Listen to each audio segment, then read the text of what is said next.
Greetings, greetings, greetings. You are now tuned into the vault. Trust Christian own, nothing control everything. I want to thank you for tuning in live or listening to replay. So just gonna go over a quality piece of content. So today, thank you for tuning in live or listening to replay. Today's episode is the 118th episode on the vault. 10 questions to ask your estate planner.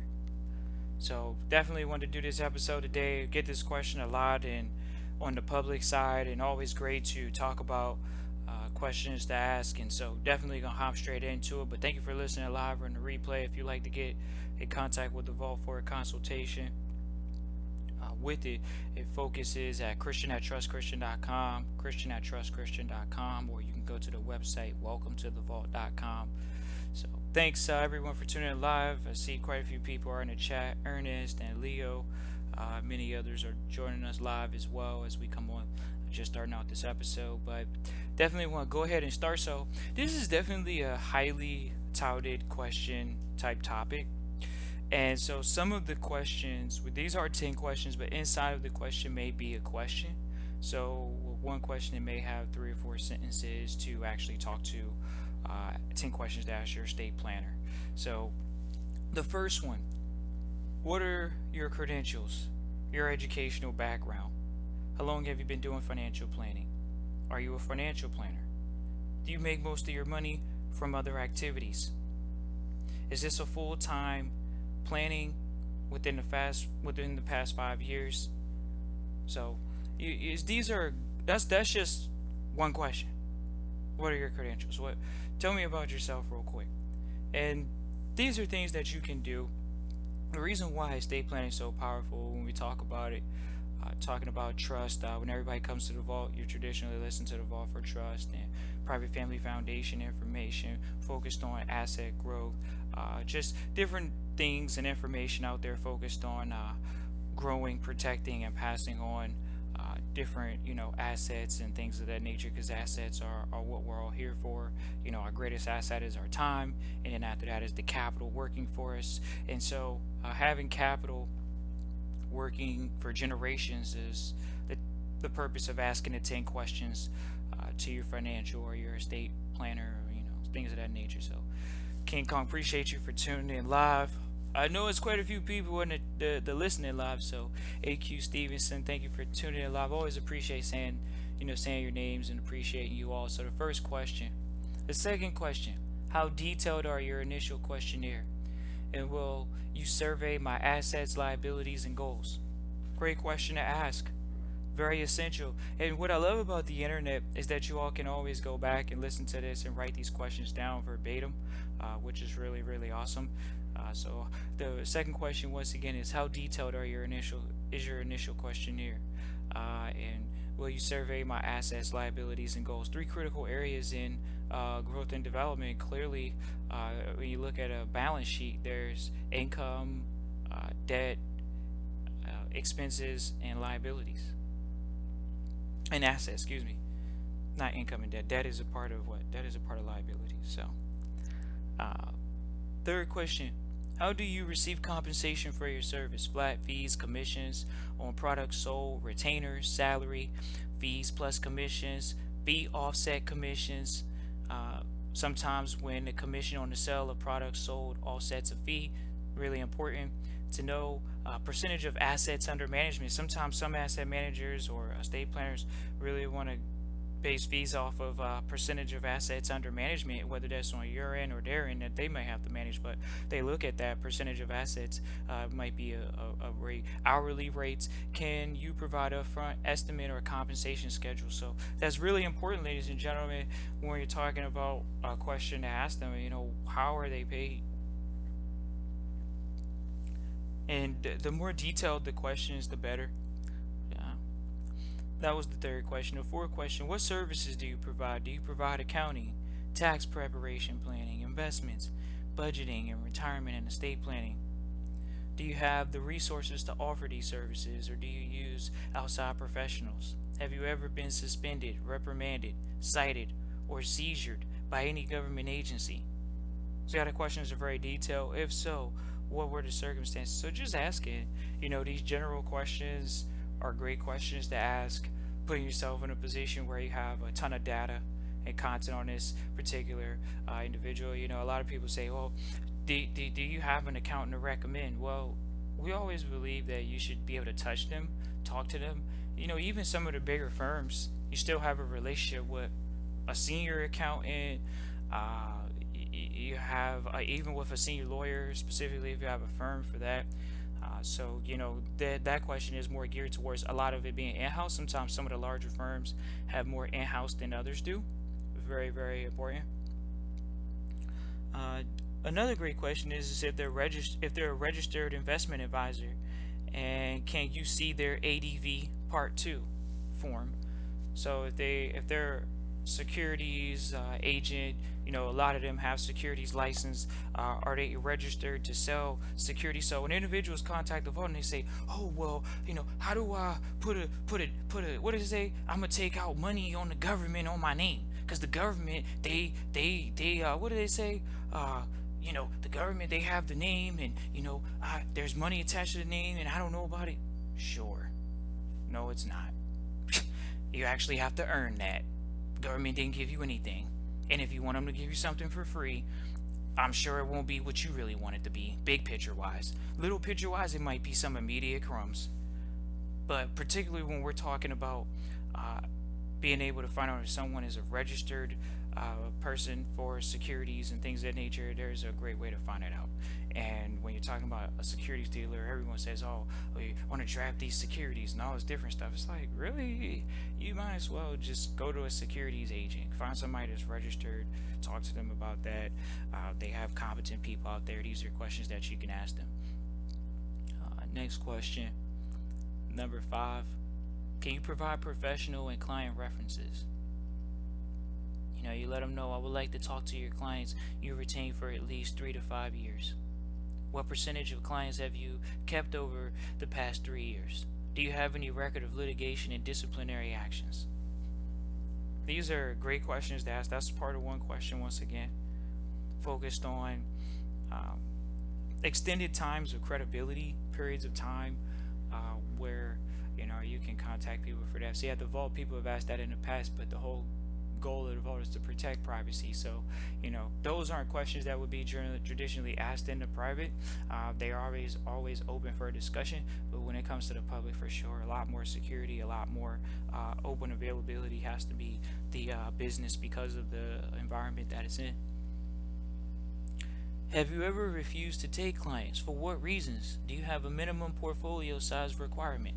See, these are sometimes questions that people might not think of, as we talked about in the previous episode on the Vault 117. It's about the invisible enemy. It's questions that you don't know to ask because you've never had to think about that. I'll say it again. Uh, have you ever refused to take a client, and for what reasons? Do you have minimum portfolio size requirement?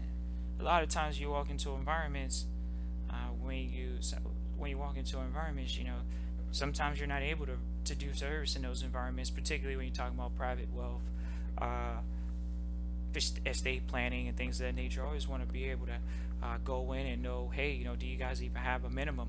Sometimes, certain accounts and different things, you have to have a minimum amount to even go in. So that's why you see a lot of people deter from that. But if it was a simple question to ask, you at least know where the bar starts. You at least know where to move rather quickly.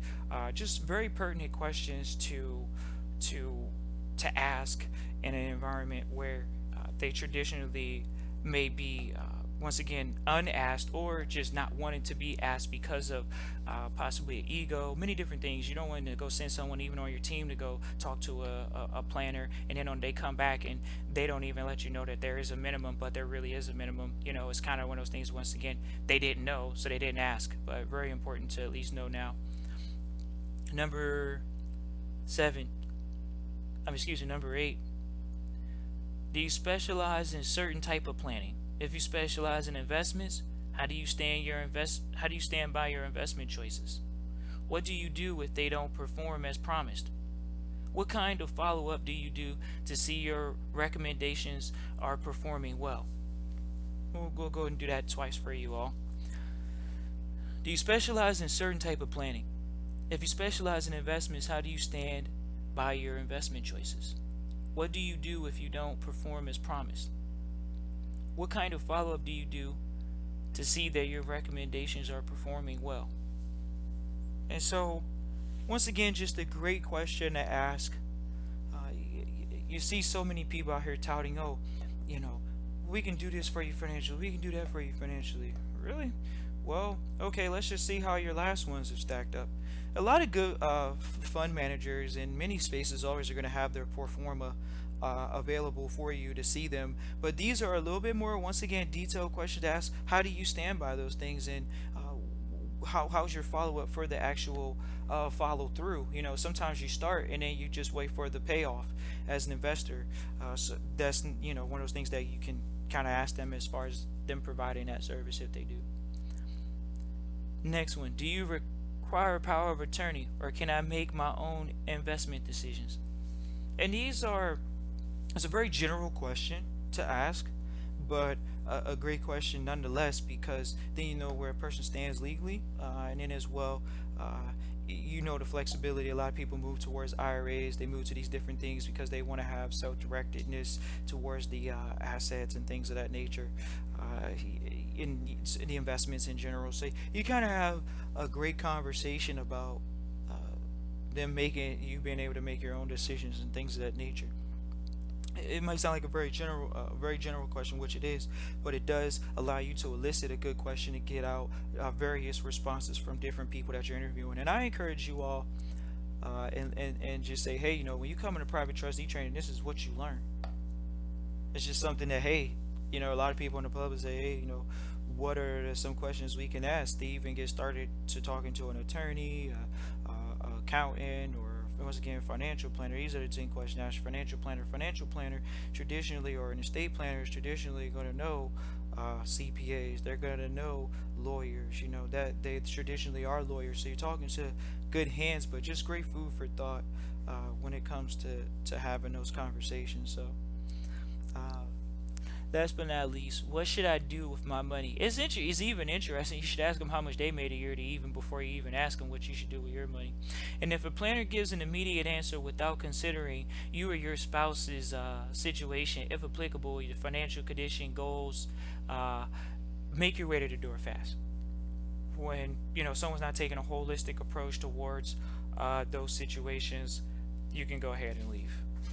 So very, very important to understand that there's ways to maneuver and to operate.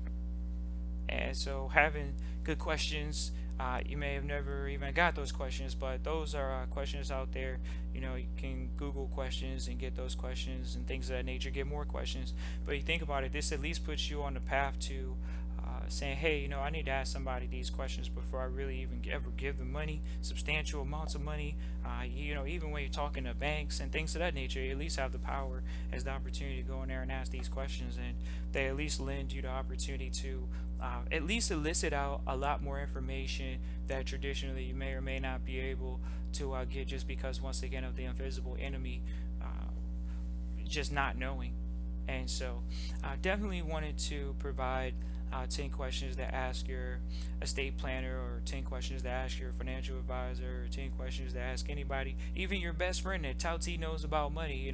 Ask these 10 questions to him or her, and see what those questions are, their answers are to those questions. Are very, very important. Everybody has an opinion about money, but when it comes to the actual knowing, okay, well, ladies and gentlemen, a lot of people are going to have investment managers. So if investment managers are going to be something that you're looking into, why not have a good interviewing process of questions? Because you're interviewing these people for whose estate. It says with your money. So why not be able to have questions that are able to elicit various answers, and you get experience at least asking those type of questions that really are very focused, very penetrating, to get to the heart of the matter of you being able to interview and select some quality people for you and your family to move forward with the quote-unquote estate that you may or may not be managing, and things of that nature. So that's, once again, this is more of a private trustee training style of conversations that are had in a private, but still just very focused with answers to these questions that we like to hear. A lot of very favorable responses to these things, and a lot of people ask, how do you select a good accountant? So you get those questions a lot. You get a how do you select a good accountant? There's just 10 questions that you can start out with and build from there. But ladies and gentlemen, there's nothing wrong with selecting someone better. So having questions and going out and interviewing people, your job as the asset manager is to grow the assets, protect the assets, all those good things when we talk about those things. So if that's the case, wouldn't we want to have a good team around us? So this really shares with you all the thought process of team building, focused on building a team, having a good team of people around you, particularly whether it talks about an accountant, a lawyer, a estate planner, things of that nature, a financial advisor. It shows that you're fortifying yourself in your education, which is very, very important when it comes to team building, because that's what it's all about. To manage any type of family office is always going to have a team involved. That's what is the call of the day. Working hard is not working smart anymore. Working smart is having a team. It always has been, always being able to create leverage. We live in a leveraged society at this point. Things are leveraged out. Being able to communicate instantly is leverage. Being able to get messages sent via email and all those good things, that's leverage. So the power of sending over documents, these 10 questions, even having somebody fill them out and get back to you and say, hey, I don't even want to deal with you until you fill out these questions. Very, very important. Why? Because even in the questions we talked about an estate planner actually seeing and having them tell you their questionnaire, sharing with you their questionnaire because they have a questionnaire as well. So it's a great interviewing process of questions to talk about. So really excited about that. Appreciate you all for tuning in live or listening to replay this far. Trust Christian, know nothing, control everything. The Vault every Tuesday, 8 p.m. Eastern Standard Time on YouTube. Just click and subscribe. But definitely appreciate you all. Hope the questions give a lot of real valuable meat and potatoes for you all to execute, go back, write those questions down, and actually really implement those things. Is just has made the world of difference of you walking in actually with questions. It makes a world of difference. When you walk in that room and you have the questions available, whereas when you just walk in and wait off your head, even when somebody respects the fact that you wrote questions, you took the time to write the questions down, you took the time to print the questions out, and actually ask those questions. Every estate planner is always ecstatic, excited. Financial planners are ecstatic and excited about answering the question because it sounds like you're into it. It sounds like you're interested in what's going to be done here. It sounds like you're looking to build a team. You're looking to build something with others. So it is a lot of excitement in that respect. That, oh wow, you actually came prepared. Well, why wouldn't you be prepared? So it's a question of oh wow, you're prepared, and really excited that you're able to have those conversations, particularly because they enjoy having those conversations. They appreciate someone that speaks that language and really understands like what their job is. Like, you're hiring these people for a job. Why would they not appreciate that? They definitely would appreciate you as a family hiring them to help them out with the estate plan. So really excited. These are your